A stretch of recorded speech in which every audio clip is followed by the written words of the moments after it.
Na hello! 18 évesen félmillió forint pluszban voltam sportfogadásból, azt hittem megtaláltam az aranyforrást, azt hittem különleges vagyok. Egy évvel később viszont mindent elvesztettem. Sőt, még jóval többet is. Ebben a videóban elmondom, hogy hogyan lettem szerencsejátékfüggő, és hogyan jutottam oda, hogy már több mint 2 éve nem fogadtam és nem kaszinóztam. 2023-at írunk, éppen csak betöltöttem a 18-at, körülöttem szinte mindenki sportfogadott, nem szüleimről vagy rokonokról beszélek, hanem osztálytársakról, haverokról. Állandóan ment a beszélgetést, tegnap ennyit nyertem, ez a meccs tuti, rak rá egy 10-est. Egy idő után azt mondtam magamnak, mi baj lehet belőle. Nem volt sok pénzem, ezért kicsiben kezdtem. Feltettem 5000 forintot egy 1.70-es oddsra. Úgy voltam vele, ha elmegy, akkor elmegy. De amikor néztem a meccset és láttam, hogy jól áll a fogadás, olyan adrenalin-löketet kaptam, amit még soha. És amikor nyertem, az volt az a pillanat, amikor gyakorlatilag ráfügtem, és így kezdődött. Elkezdtem egyre többet játszani, és a durva az, hogy az elején tényleg nyertem. Első 2 hónapban plusz félmillió forintban voltam, 18 évesen. Azt hittem, hogy értek hozzá, azt hittem, hogy én okosabb vagyok a többieknél. Vettem bele egy új számítógépet, és egy időre abba is hagytam. De a történet itt még nagyon messze volt a végétől.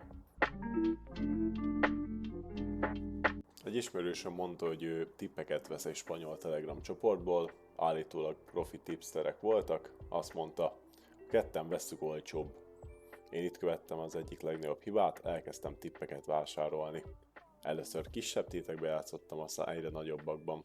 A végén már 50-100-150 ezer forint fogadásokat tettem meg, és itt kezdődöttek igazán a nagy bukások. Nagyon sok pénzt veszítettem, sokkal többet, mint amennyit az elején nyertem.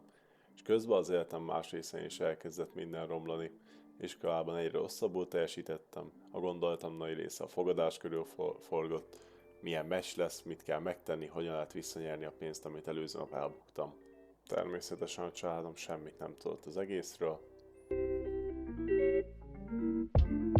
Aztán jött 2024. Sikerült egy kis pénzt félretennem, egy akkori ismerősöm megmutatta, hogy lehet online kaszinózni, és ott lettem igazán függő.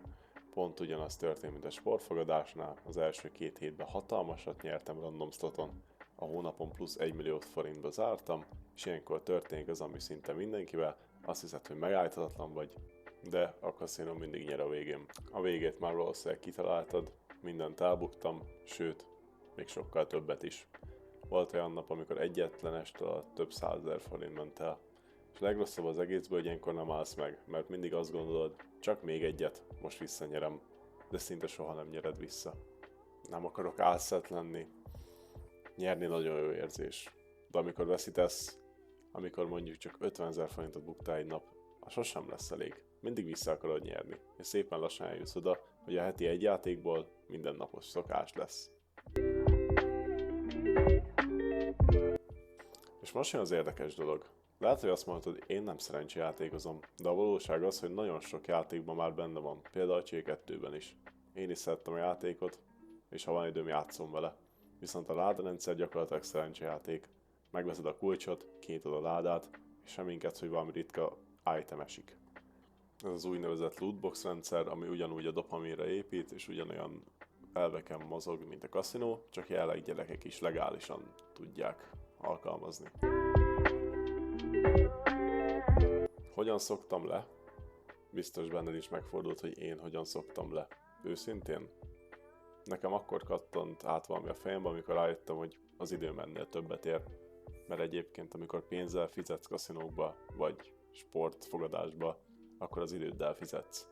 A te az a pénz, amit te megkerestél, azt ott szépen fogod, és lehet megduplázod, lehet megtöbbszörözöd, de általában nem így van. Szóval nem éri meg ez a pár perc boldogság, ha utána mondjuk egy egész hónapig szorongsz, mert nem tudod, hogy fogod kibírni hónap végéig. Most már több mint 2 éve nem fogadtam és nem kaszinóztam, és az egyik legjobb döntésem volt.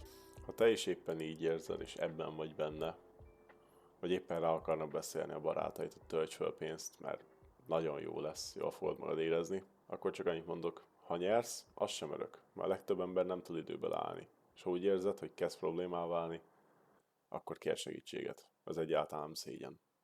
Ha volt már hasonló tapasztalatod, nyugodtan írd meg kommentbe, kíváncsi vagyok a történeteitekre. Ha pedig tetszett a videó és érdekesnek találtad a sztorimat, akkor egy lájkkal és feliratkozással sokat segíthetsz.